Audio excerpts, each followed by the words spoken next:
akaniambia huyu ndugu yako ako mmoja Kakamega, hebu kuja muone. By the way nilishikwa na hata sikuwa na kusema. Nimetazama ndugu yangu amepigwa risasi nyuma. Kwa hivyo kitu na serikali tuangalie Ikolomani dwarone anyuondgi.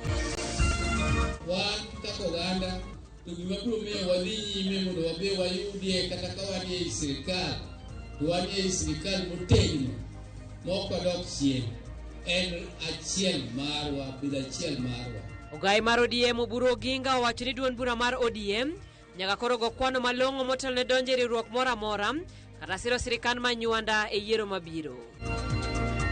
We are also assessing the various government projects and intervention, and because we are in Nyanza region, we have picked on 4 key projects. Jogoro mogirore sirikal olimo chenro mopogore mag dongruok ma sirikal timo e boma Kisumu.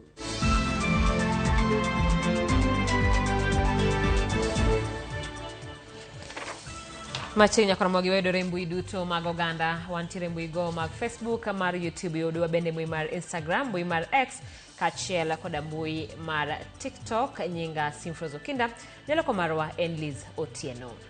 Kawachako ni jambetre mar piny Amerika e pachoka osingone jo Kenya ni nonro mag thieth biro rit maber e bwo girimiti mar thieth mar higni 5 mane ochwe kogno nyoro e boma Washington DC e kind piny Kenya kod Amerika. Karol kod betre mar Amerika ogirimiti no geto siro thieth ma omi maino e pachoka kachiel kod neno ni sekta mar thieth e pachoka obedo maber. To ka Joyce Duor lero ogirimiti no bende biro neno piny Kenya omedo omenda madhi ne sekta mar thieth kod $850 e thuolono mar higni 5. Piny Kenya e piny mokwongo e kind pinje mag Afrika e keto sei mar sirikal kod sirikal e ogirimiti mar thieth kod piny Amerika. E ogirimiti no mar $2.5 billion, sirikal mar piny Amerika dhi keto $208 e sekta mar thieth e pachoka e thuolo mar higni 5 mabiro. Betre mar piny Amerika e boma ma Nairobi okwedo weche maliekore ni nonro mag jotuo ibiro yang ne sirikal mar Amerika ka giwacho ni chike mager oseket piny e ogirimiti no mar thieth. The 5-year $1.6 billion commitment on the U.S. side is to give the government of Kenya some predictability and ability to plan for a transition to government of Kenya increasing its commitment to health spending. So the government of Kenya also committed to $850 million in expenditures over 5 years. So that together, the commitment that we made on both sides, it's about $2.5 billion, which is, we think, a very significant investment in the health for the people of Kenya. We are just putting on paper the similar policies that we've followed for many, many years in this space. And so any data sharing going forward will be aggregated data. In other words, not personally identifiable data. We would test some of the specimens where they didn't have the capabilities within their own labs, so that we would actually continue that moving forward.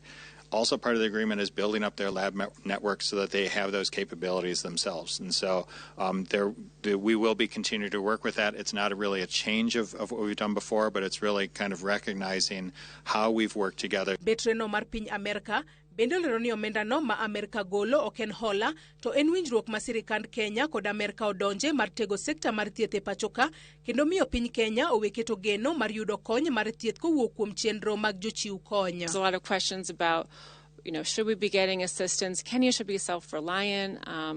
What about our sovereignty and our rights? And I think that this is really an investment in Kenya's sovereignty and self-reliance, and to move away from an assistance-dependent country, right? We would love to see a Kenya that is not receiving assistance, but perhaps working to assist in other countries. So when we look at the $7 billion that was spent already in Kenya on health, we look at things like the 1.3 million people who are on treatment right now for HIV, the successes we've made in malaria prevention and treatment, and in tuberculosis treatment.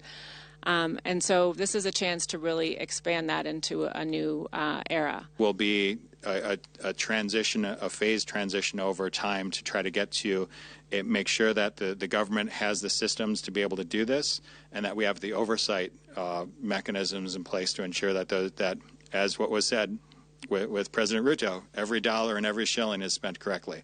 And that's both U.S. government dollars and Kenyan government dollars.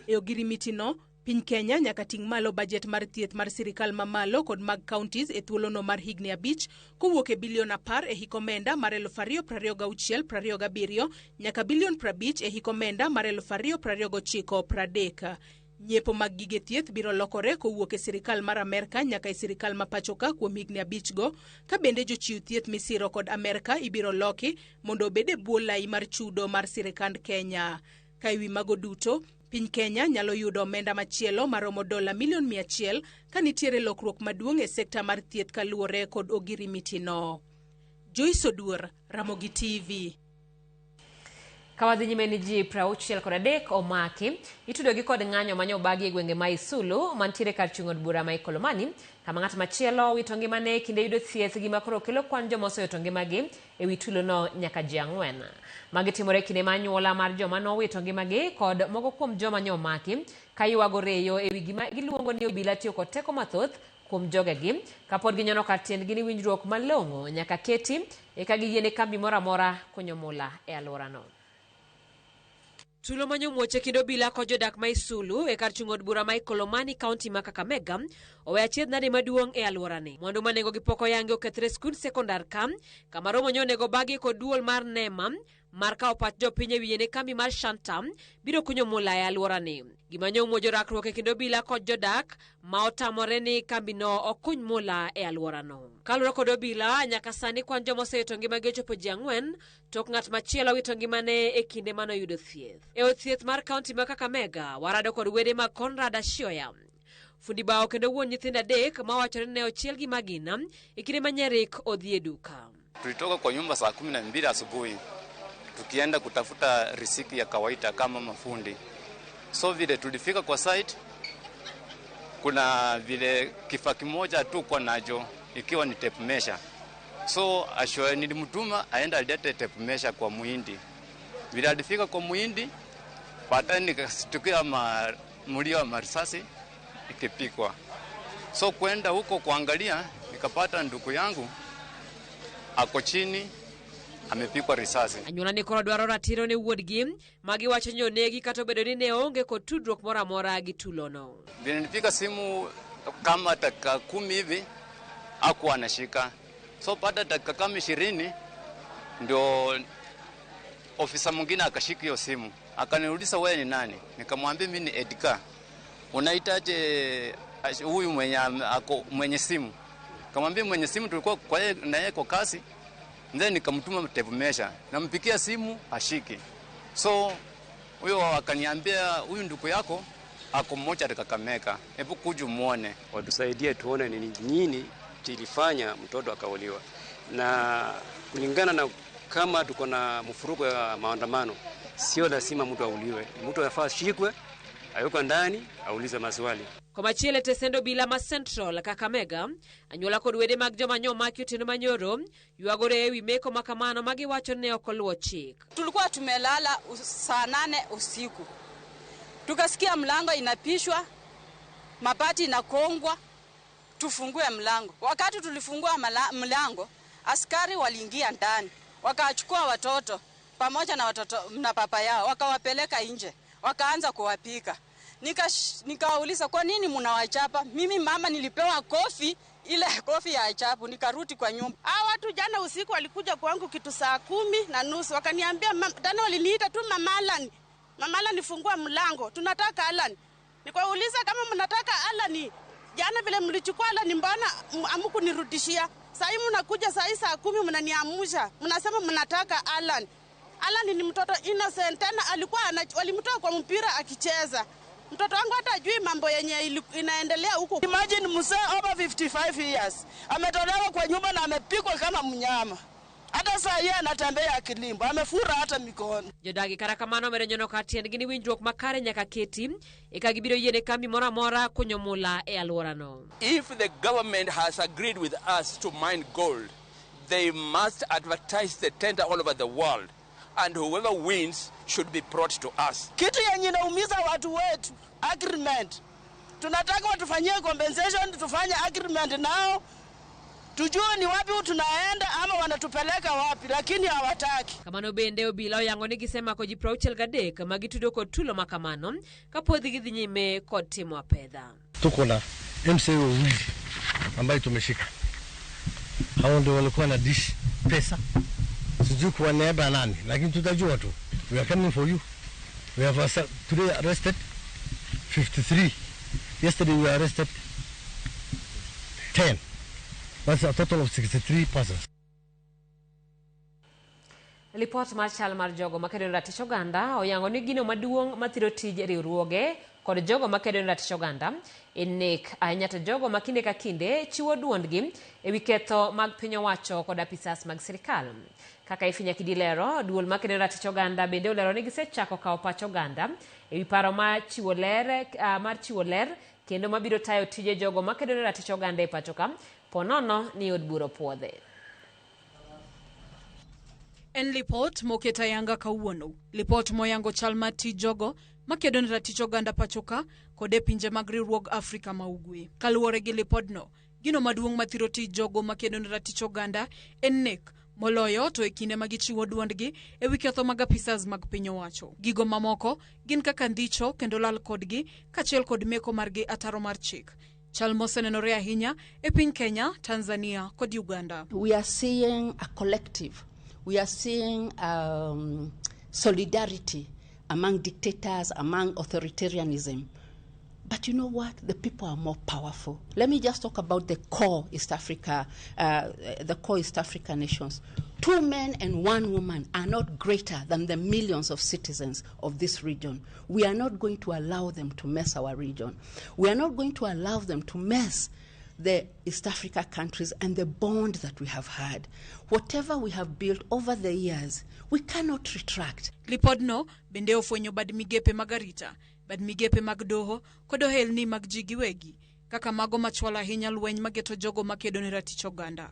E higa 2024, duol makedo ne ratich oganda nofwenyo ni kwan jogo manomaki e kinde ng'anyo ne romo 335, ka e higa 2025 ji 179 nomaki to 15 mamoko nolal godo. Ma e kinde mane oganda oriwore kanyakla e rapar mar jogo manonegi e kinde ng'anyo ma higa 2024. Ten duol makedo ne ratich oganda KNCHR oyango ni gine okang' mar kawo pach oganda e wi paro mabiro chiwo ler kendo tayo tij jogo makedo ne ratich oganda pachoka. Human rights policy cha ema nyaka wakuong wasoe wach human rights defenders.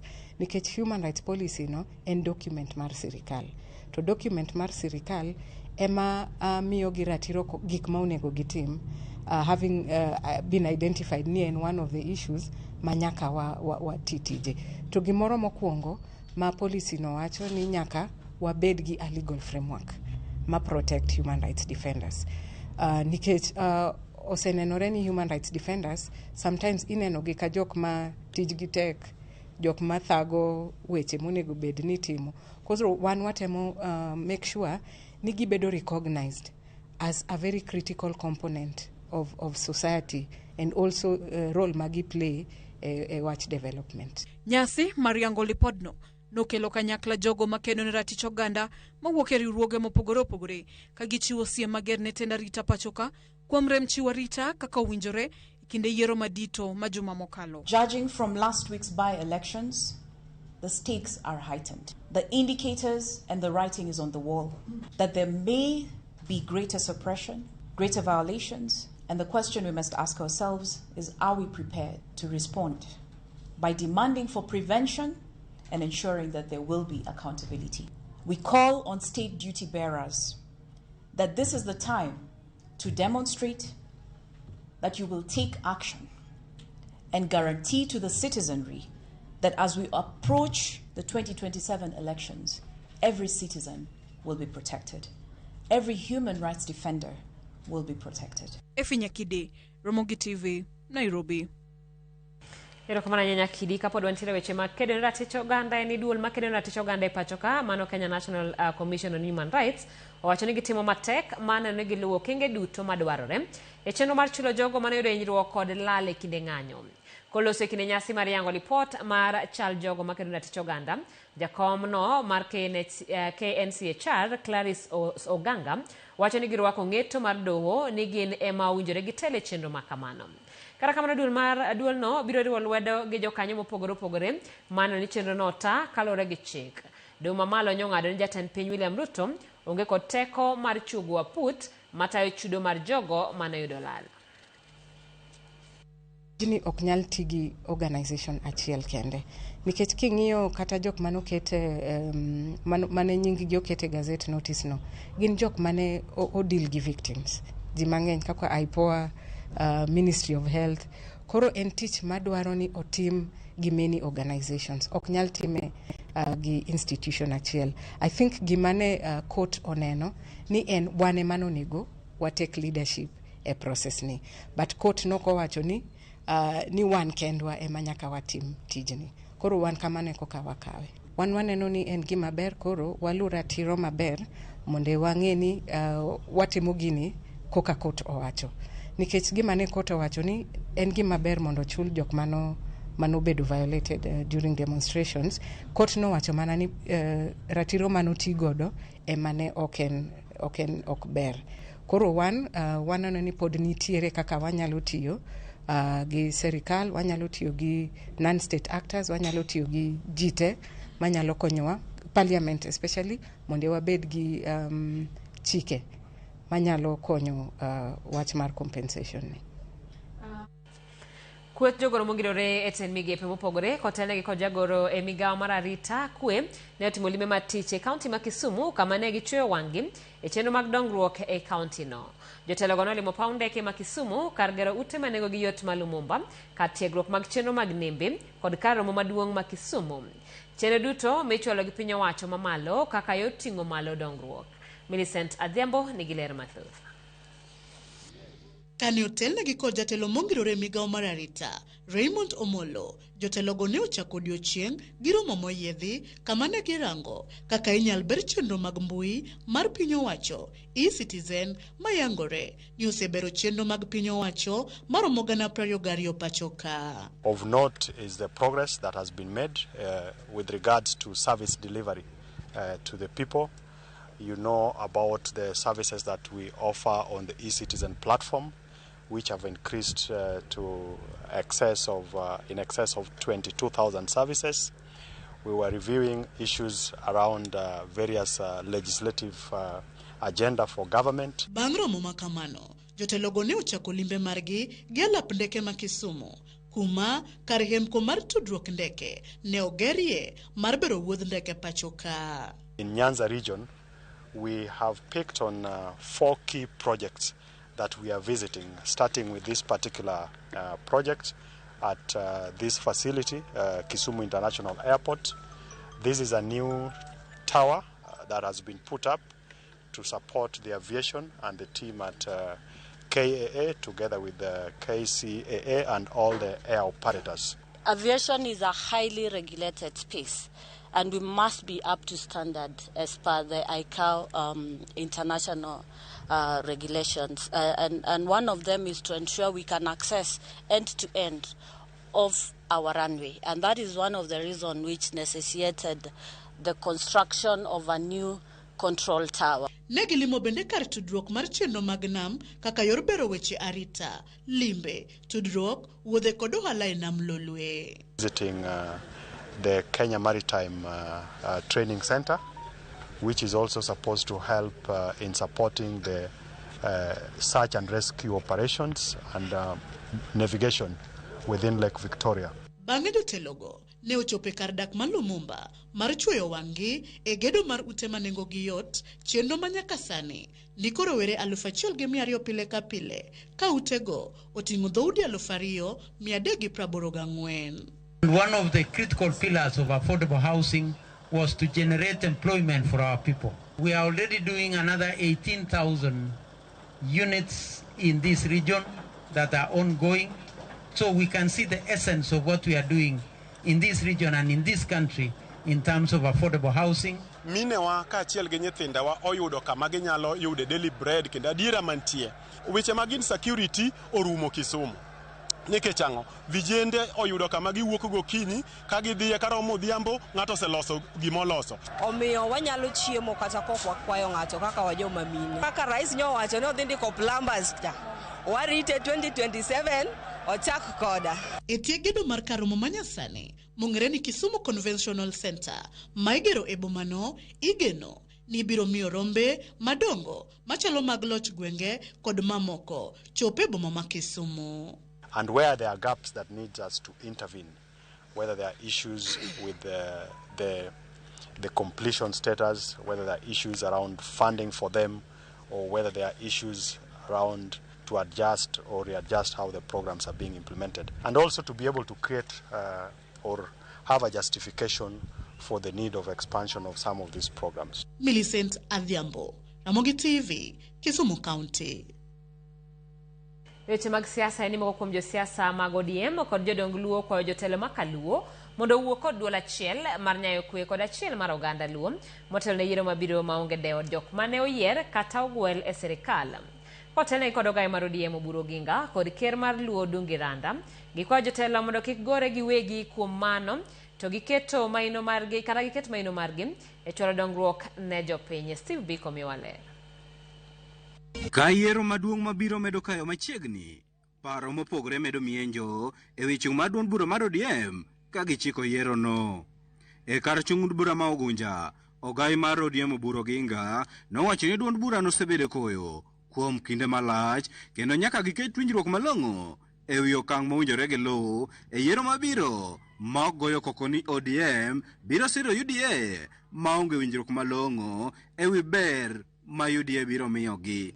Matiyo kako piyo gini ni sirikal kako piyo loso no mano bera ano kanya loso kako piyo ikechana tingeni ato ani siasa ko piyo to ni ei sirikal ndani koro nyako gine ne uneno ka sirikal nichalo omiyowa positions ariyo madongo nyaka go iro kamano ni kuom gima nchotimo to wan kako oganda to gima biro miyo wadhi nyime mondo wabe wayudie kata ka wadhi e sirikal to wadhi e sirikal motegno mok wadok chien en achiel marwa bid achiel marwa. Jatelo no nojiwo jotelo makaluo mondo ket maino margi e chwalo dongruok ne jopiny to ok siko manyo ng'at maduong' moloyo e kindgi kowacho ni achiel mar oganda Luo duong' mohewo jasiasa moro amora wach manosir kod jatend migawo mar teko Piyo Wandai. Joma tiyo otiya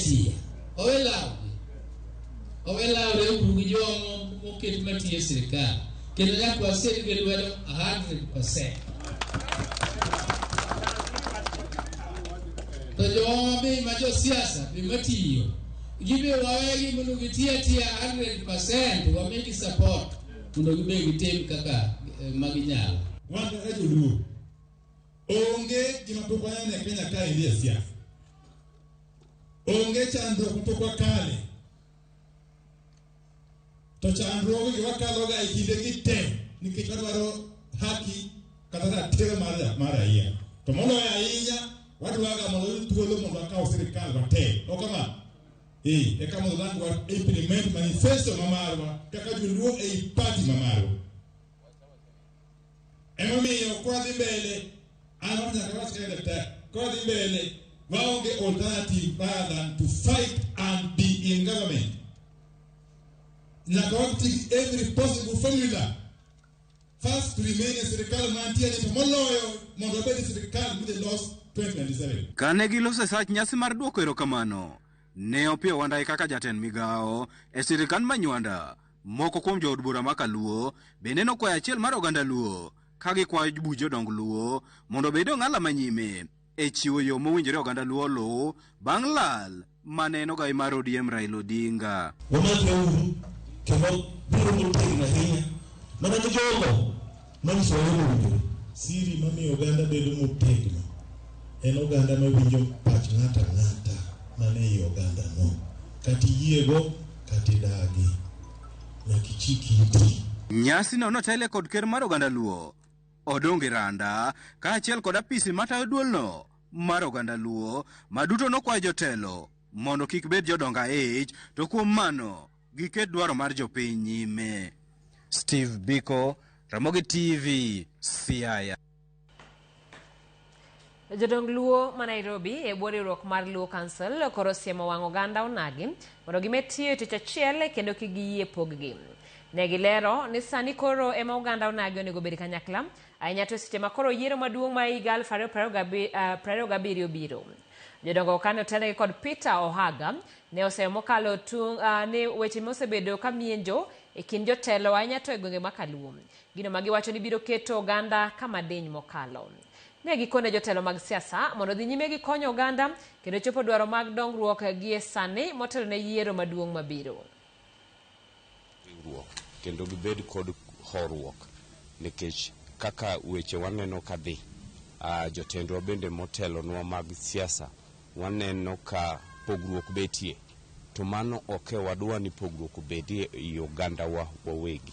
Wadwa ni gibed ka giwuoyo gi dhok achiel gi winjruok kamoro achiel mondo eka ogandawa obed kod dongruok madgiyudi. Kama kwe onge dongruok onge manyalo betie. Ni yien kogore piny to winy ke. Keno nitie sani ji ng'ato golo pache ng'ato dwaro wiye.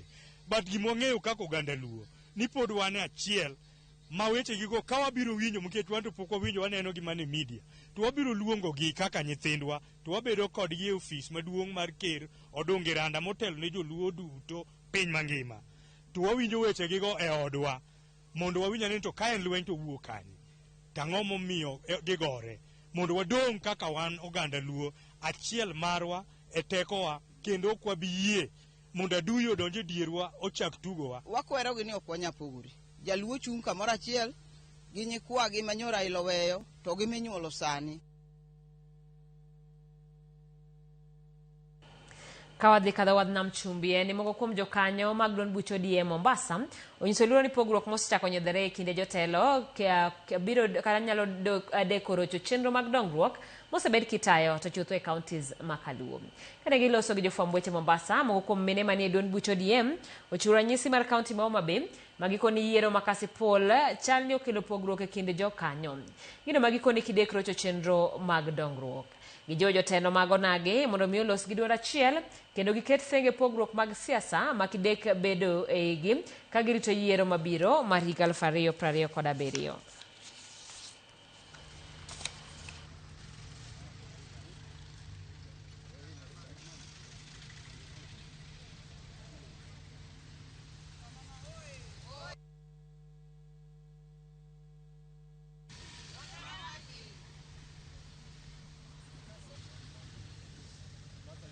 Broad-based kae nigo jowari adek manyoni kanyo goeko usechako utungo wigi ni mondo bi ochako dogo gore gi jo siasa. Jotelo mag joluo ok wabiyie. Doguru chien, beduru kaka jotelo mapinje moko mariwo wi jotendgi. Wereuru gi Gladys mondo oger Homa Bay. Homa Bay achiel ni enigo making'iyo counties moko mag Luo goeko. Ere county matich osetire malo Homa Bay. Kaka wan mama wan wayes gi mama. Wahero Gladys Wanga. Gladys Wanga en mama matiyo. Ma Gladys Wanga kanyo yudo gavana mar Homa Bay. Homa Bay ber. Matindo tindo makoro ketore ni gin gidwa ketho siasa mar Nyanza ema gichunge gigolo mon gichulo mon mondo chunge ndara mondo chak yanyo Gladys Wanga. Wan kaka jo Mombasa kwa biye gi wachno. Haki ya kina mama anaijua ni mama. Sasa tunaomba kama wana wa ODM wa Mombasa na walioko katika nchi ya Kenya, kila tabaka mbalimbali waumuunge mkono mama Wanga. Muangalia mama zetu wameamua kupigania nchi, wameamua kuleta maendeleo kwa wananchi, kwa hiyo muachie na wao nafasi. Sadeg deka praroga birio terewa yumo kongo chenro en maro imore ote moloka Robert uko ja welding mamambo leo wachoni nena maler wachoni aworo agomos ne familia mowito joge gi Kakamega erokamano mae au kidibo kani ulanda otek manade alita kuyo tamore Kenya mosna nyaka rungu bei kani ulanda kod jowinjo te mag Ramogi TV Robert Ouko pani ote mari asesomo kanyo seluka nitire nyabondo nyakache wacho ni mbene weche manyien kanyo Ramogi TV weche manyien winjore maler kendo makare ma atema weche winjore maler yo makare ma Felix Ochare kanikanga Ramogi wadhi yo matin pod oduogi weche manyien mathoth chenro maro imore.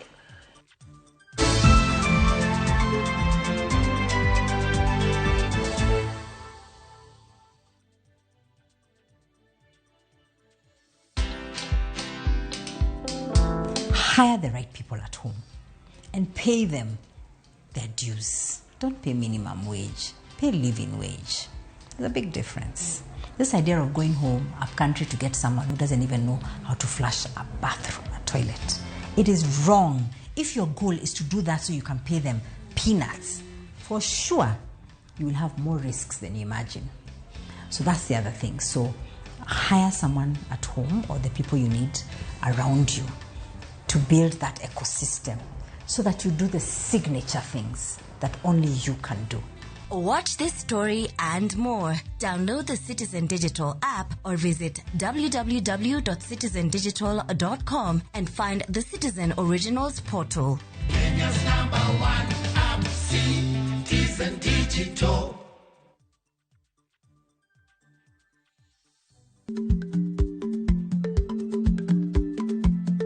Jarik ni jamuod nyoyo gi goyo. Ma tiende ni dhi matek ma ok inono maber samoro nyalo miyo ng'ato midhiero.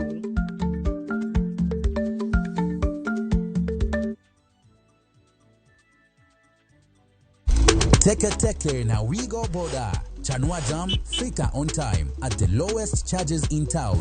Wear helmet and ride in style. Ni safi, ni safe, na ni easy kwa mfuko yako. Wigo, your trusted ride. Download the app now. Ama SMS Wigo to 20425. You'll fike right on time. Wigo, your trusted ride.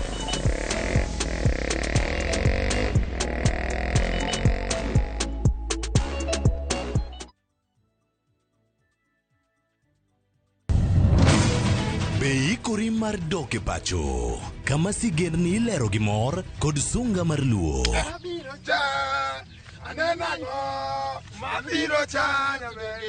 Chakre weche hera mamulo chuny, anyuola, timbe machon, nyaka sigendni madongo mag kit anyuolawa mapakowa. Magi ok gin mana sinema, magi gin sigendni magwa. Ka oko mana chikni emomiyo koro sani wabedo kaka familia kar nyamerwa.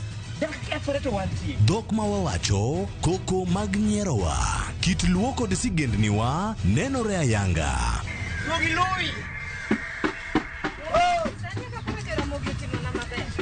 Winam Cinema, Jumapil ka Jumapil, saa 2 kod saa 4 mar otieno, mana e Ramogi TV.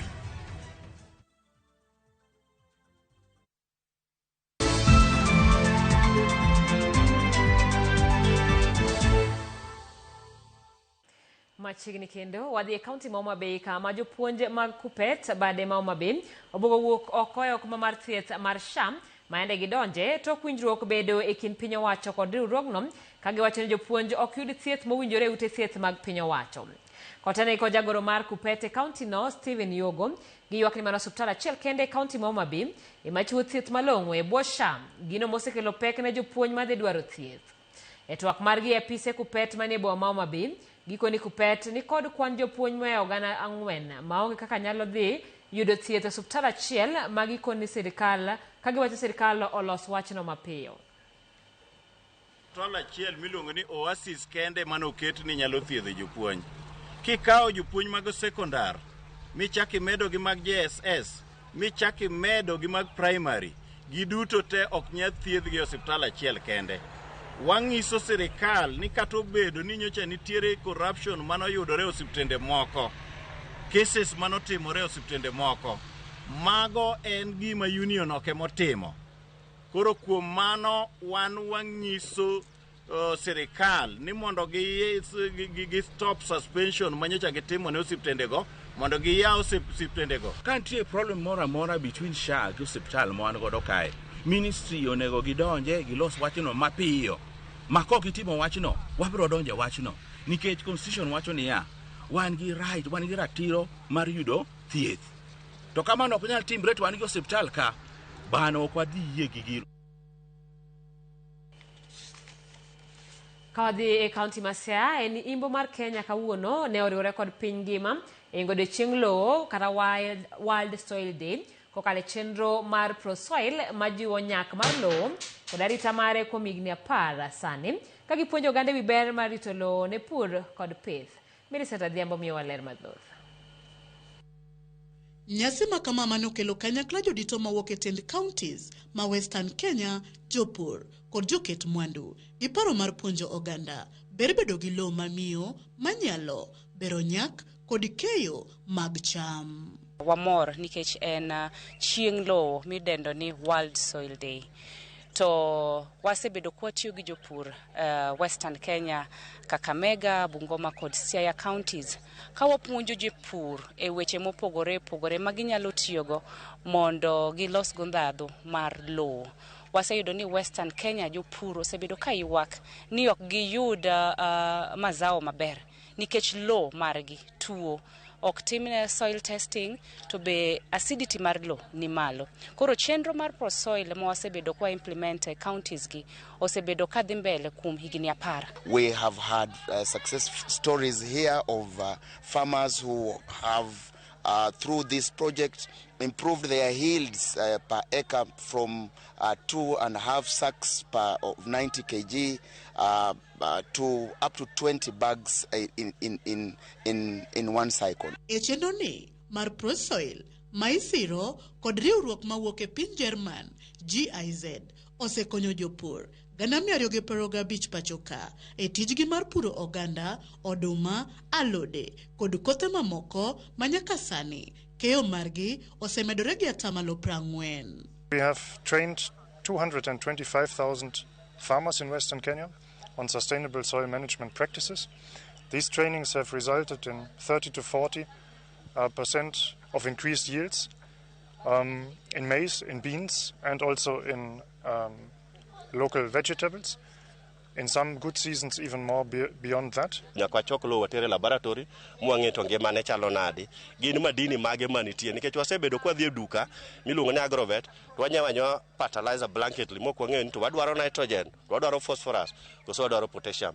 Koro kwatimo pimo mar lowo no to biro konyowa. Counties kaka Kakamega, Bungoma kod Siaya nyaka sani oseketo e tim chike mag tiyo gi lowo e yo makare kendo bende keto ayanga lai mag timo nonro puonjo jopur kod rito lowo e yo makare. We must appreciate ProSoil and the team of Western Kenya counties as Bungoma, Kakamega, Siaya that have domesticated their soil policy.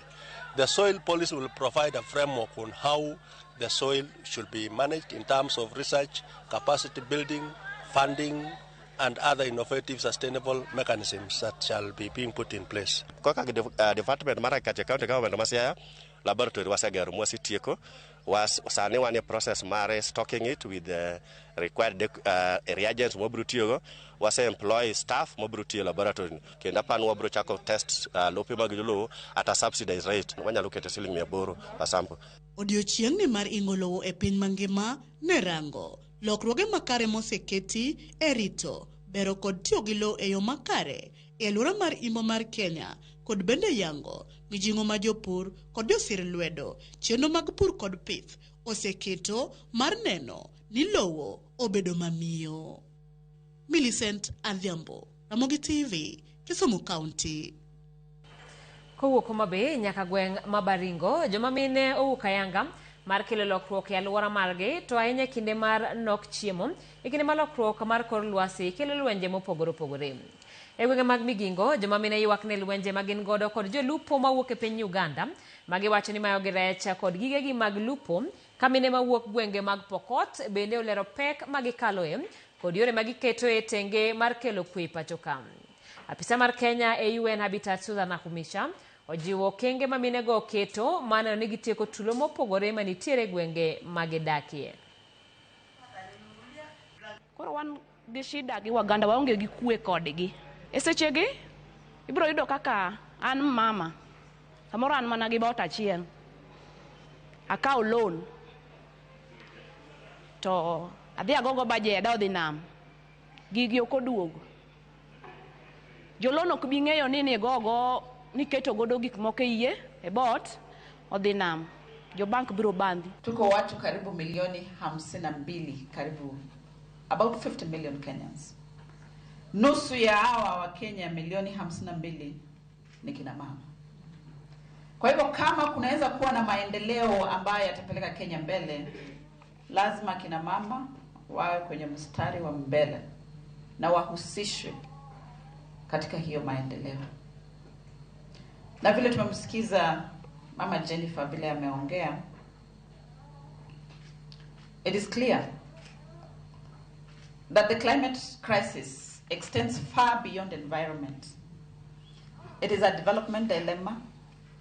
It is a peace and security risk. Unmistakably, agenda challenge. Tunajiulizanga kila siku, amani ni nini? Amani ni nani?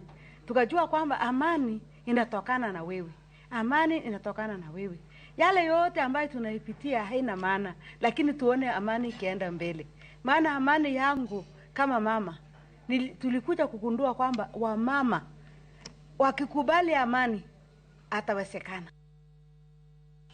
Wadhi kaunti ma Migori kama joriembo boda boda opogore paro kotenore kod chenro mag choko omenda mag liel kod dongruok ma itime gi ngapeini kod chuny bombe kaunti no.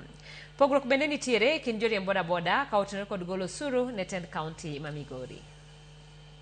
Pogruok kind joriembo boda boda e kaunti ma Migori pod medo bedo maduong'. Ka nyaka sani nitiere gube mag joriembo boda boda magolo chung' mopogore opogore e chenro magi kaka joriembo boda boda. Pogruok makama stud kod josiasa obedo nyaka sani kosedonjore e chenrogo mag joriembo boda boda nikech ginte kod agenda mopogore opogore. Nikech kaluwore gi stages ma wan godo, ng'ato ka ng'ato nigi right mar support ng'ama odwaro.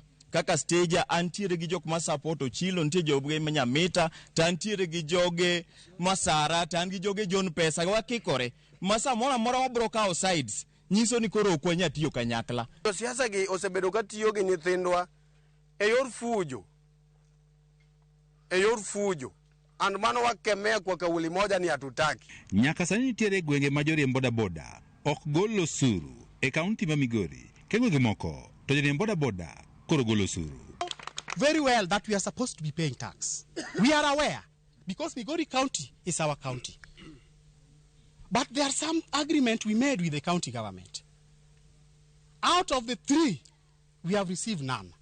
That is why we insist that before those agreements are fulfilled, we are not going to go back, we will not pay tax. Chendo ma choko omenda ma siro chendogo mag liel kod mag dongruok e chuny bombe ma itimo go joriembo boda boda bende nyaka sani koro osekelo pogruok e kind joriembo boda boda. But we realized before even starting the Harambee, some goons were sent. And when they came to the ground, they were telling us that they will not allow us to conduct any fund drive there, any Harambee, without consulting the county government. Moko joriembo boda boda mowuok e sub-county ma Suna West wach ni piny oselony kendo ok ginyal yie chendo mar choko omenda kata goyo Harambee ma itimo e chuny bombe kata e genga peini e kaunti ma Migori. Harambee mitokoga e dho ndara gi miyo ji nenowa kaka boda boda jomoko machandore. An kata kung'iya kama ok achandra. Mi neno kaka jo boda boda jokwecho. To wan mano nwasea e team wa motelne gi president marwa Stephen Ochingo Kwanyo. Ng'ato koto sol ne ure stage. Weuru to kwa jie pesa dho ndara. Harambee mag dho ndara ma ng'ato picha ni ringo e dho ndara left right, hiyo tumekataa na tunakemea kwa kauli moja. Wach mar Harambee mithogo e stages ma jo stages ni roketwa gi thoga ga Harambee ma giketwa go lweny gi jotelo gi ok wadware chakre kawuono. Bende wadwa ni governor ochung farm na Harambee moro amora migo e town ok wadwar. Omiyo Harambee migo e chuny town kakelo burugo mondo chik go nyithindwa ok wabidwaro. Wakwayo ni ka ng'ato nigi Harambee oter kama owinjore, kwa mfano sani skul olor. Wakwayo ni ka nitie Harambee kata nitie choko moro amora iter kuonde machalo Migori Primary. Kata be joriembo boda boda osebedo ka ywago rochruok mag arita kwe e kaunti ma Migori. Moko joriembo boda boda bende wach rochruok mar arita kwe kod ikelo kod ywaruok mag siasa e kaunti ma Migori. utemane mondo uluongnwa PS ubedo kode piny mondo one kako nyalo timonwa issue mar security niendi nikech kama wachope niendi issue is more of political than security. Itafute mbinu yoyote ya kutupatia ulinzi, ingilie kati kupitia kwa viongozi tuliowachagua kama wabunge wetu. George Juma, Ramogi TV, Migori. Jodong kara Council of Elders bade Homa Bay okwayo kod tiyo kanyakla e kind jotelo moyiere county no kage yango ikruok magin godo e yuoro e romo mar piny Luo ma higani ma ibago e county ma Migori chakre juma manyien. Giwacho ni romo mar piny Luo en makelo kanyakla oganda Luo kod jotelo kanyakla kendo kelo riwruok kod tiyo e twech achiel e bwo ker mar Luo Jaduong' Odungi Randa. Kotene kod gavana Jakom gi Apollo Bwana gikoni gikore mar yuore romo mabende dhi bedo mar adek nyaka ne chake e county ma Homa Bay mar kelo oganda Luo kanyakla.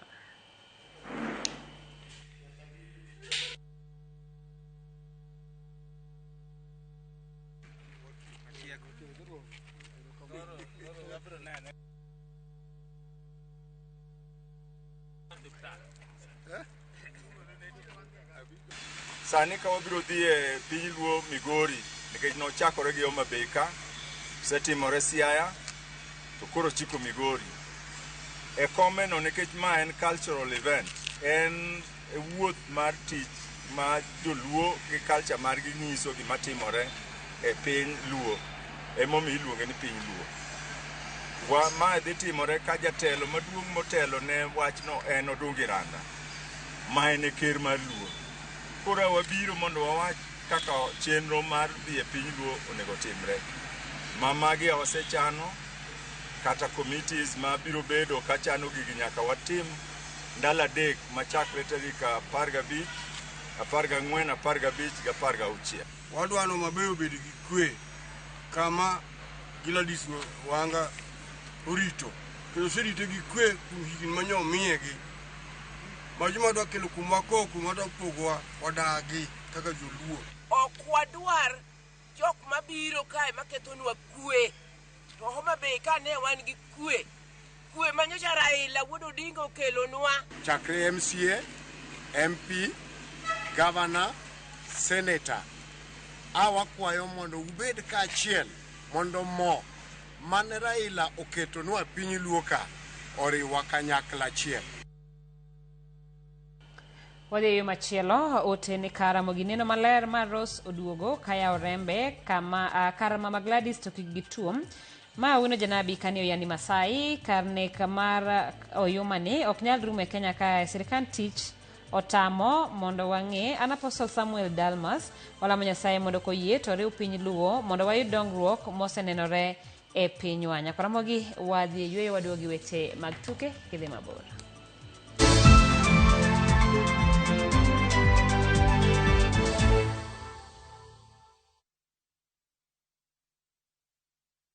This festive season, begin a story. Qatar invites you to experience a different kind of magic, where every moment feels new, every sunset feels personal, and every traveler is welcomed with warmth. Discover Doha with our festive Qatar getaway from the 23rd to the 28th of December from just $1,385 per person sharing. Explore the dunes and the inland sea on a thrilling desert drive with a barbecue dinner under the stars and wander through the charm of Souk Waqif, where tradition meets the modern pulse of Doha. View travel, moments that matter, memories that last.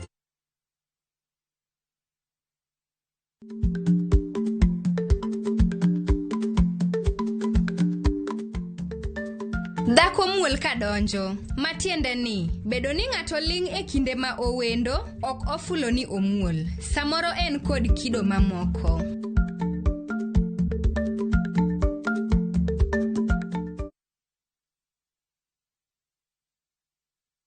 Are you a Kenya government civil servant na uko na ka emergency? Usijibox kwa noma. Borrowing on MyMobi has never been easier. Simply register, apply, approve, and get your cash in minutes. Dial *531# and get up to 20,000 shillings to sort your emergency and pay from your next payslip. No paperwork, No drama, ni wewe tu na simu yako. With My Mobi, now you're in control.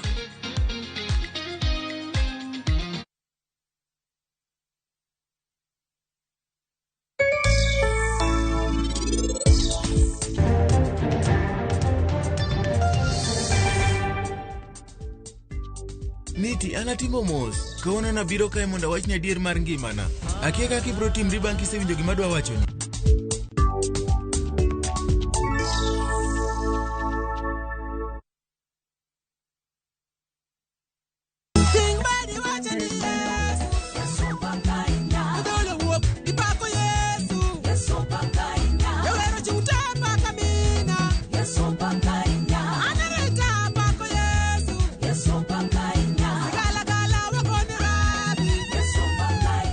Ng'uono mar Nyasaye kihero wendeni bonyesa star 860 star 419 has to parni ya Ramogi TV ene od jower duto te.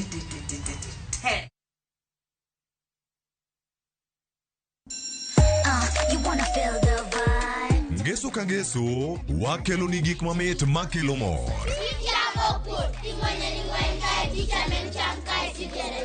Rogo mar nyithindo kae wakelo ni talanta.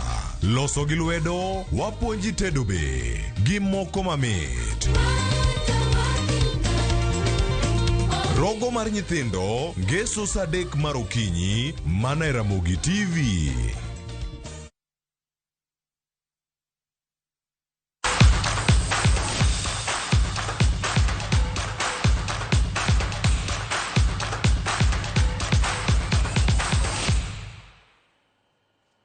Machiegni pautuke Gor Mahia otimo ikruok mogik motel ne mashemeji dabi e kindgi kod FC Leopards. Tugo mabiro bedo Jumapili e alap Manyayo. Kocha mar gol Charles Akonor owacho ni ma en tugo manyaka gi lo mar luoko nyinggi tok timo marach e tugo mokalo. Jotugo ma Kogalo bende neno ni loch ema dhi konyogi ni mar ne en wich kuot kano logi gi APS Bomet gonde 4-1 e tugo mokalo. Jabak mar gol Sylvester Wino olero ni okogombo paro tugo mokalo. Kama ino margi koro gikete tugo mabiro ni magen gi geno mar yudo loch. Mar dhi bedo mashemeji dabi mar 98 e kind timbe ariyogo.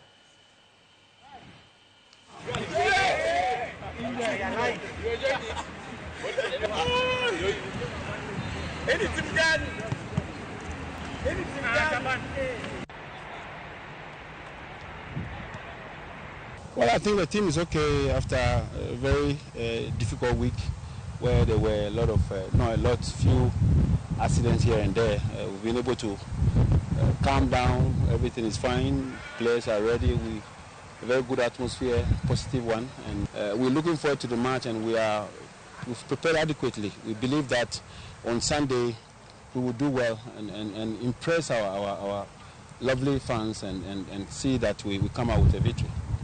It's very good. Even in our bus, you see a lot of players happy, dancing. You know, this game comes with a lot of pressure. But when you have players heading to the game and they are okay, they are normal, they talk, they live normally, it's very good motivation for the players. Because as for me, if you go into this game with a lot of intense and fear and panic, it's not going to work for you. So I'm happy seeing my colleagues happy. As you can see, you are here. We are playing some fun game. We are having fun, even though the game is big. But we are very okay and we are ready for the game. It's a big game, and we really want to win. For the fans, for ourselves, to make sure we cement our position at the top of the table. So it's a match that we really want to win, and we are going to do everything on the pitch to make sure we get maximum points. I think our last game is a match that everyone wants to forget, especially Kogalo fans and players. It wasn't a good day for us, and I think this is an opportunity to redeem ourselves, to bring back the confidence in the team and also the support of the fans. Jatend migao mar lweny Soipan Tuya otelo ne nyasi mar keto mise chakruok mar gedo mar alap tuke ma Kipchoge Keino e boma Kapsabet mano mantiere kaunti ma Nandi. Pauno biro ting'o johera mag tuke 10,000. Alap tukego idhi gere lo maromo eka 12 kendo gedo mare idhi chung'ie kod migawo mar lweny. Igeno ni tich mar gero alapno dhi rumo kochopo Disemba higa manyien. Alap tukeno dhi bedo ma nyasani manigi kar goyo adhula kod kuonde ringo manie rang'iny mar piny ngima. Kuonde goyo orako bende dhi keti manyasani alabno. And the irony ni kwamba katika Source of Champions hakuna stadium. Stadium imejengwa mahali ingine kidogo kidogo hapa, lakini hapa where it is the Source of Champions. Nikaambia rais na deputy president, mimi siwezi weka pesa ya county government kujenga stadium ndogo ambaye sio standard, yet you know for a fact all the medals ambayo imechukuliwa Kenya hii, kama ni ya marathon, kama ni ya 800, kama ni ya gani, mingi yao imetoka hapa Nandi. Tuke mag volleyball mahiga kaiga makipchumba Karori volleyball tournament osidhi ayanga kawuone magawa ma Western Nairobi. Jatukego Paul Bitok olero ni tuke mahiga ne dhi bedo mapek moloyo mago mokalo. Enyasi mar sidhi ayanga tukego oyangore ni kwan timbe maloyo 200 mapacho kae kod mawuok oko biro yuoro. Jaloch kidieny ka kidieny idhi mi shillings milion 1. Timbe mag skune mag primary kod secondary ok bichulo omenda mar ndikruok ne tukego. No, the crowd.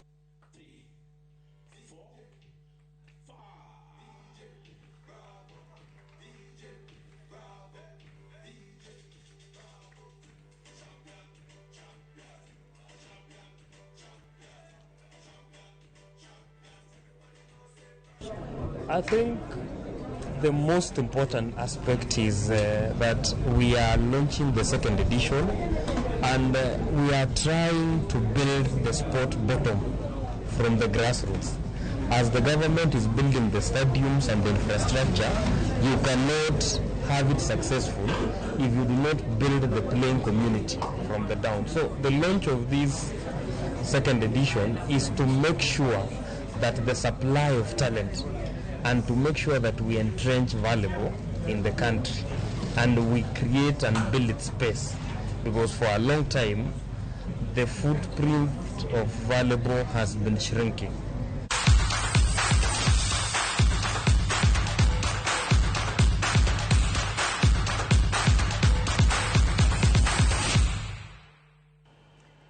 Nyakoromogi wachopo e giko mar weche manyien mago imore. Asomo kuom ote ma owuoro e mbui mar Facebook. Simon Ong'we wacho ni wuod game Ndagaria, wuod Letesia en ndani nyaka giko. Eve Odhiambo Morgan wacho ni Ramogi ler pile. Jalango Tieno wacho ni timo mos ne familia molalo jogi, paro ni wuoyo kotenore koda thoe manotimore Kakamega. Nyakoromogi adwa ni mondo mi alewre gi kanyo ka tim mar Ramogi Night oseikore kanyo ne weche kata ne chenro mar Ramogi Night. Ka kamano adukero kamano kuom kete e Ramogi TV. Nyinga Simfrozo Kinda, kajaloko marwa Liz Otieno.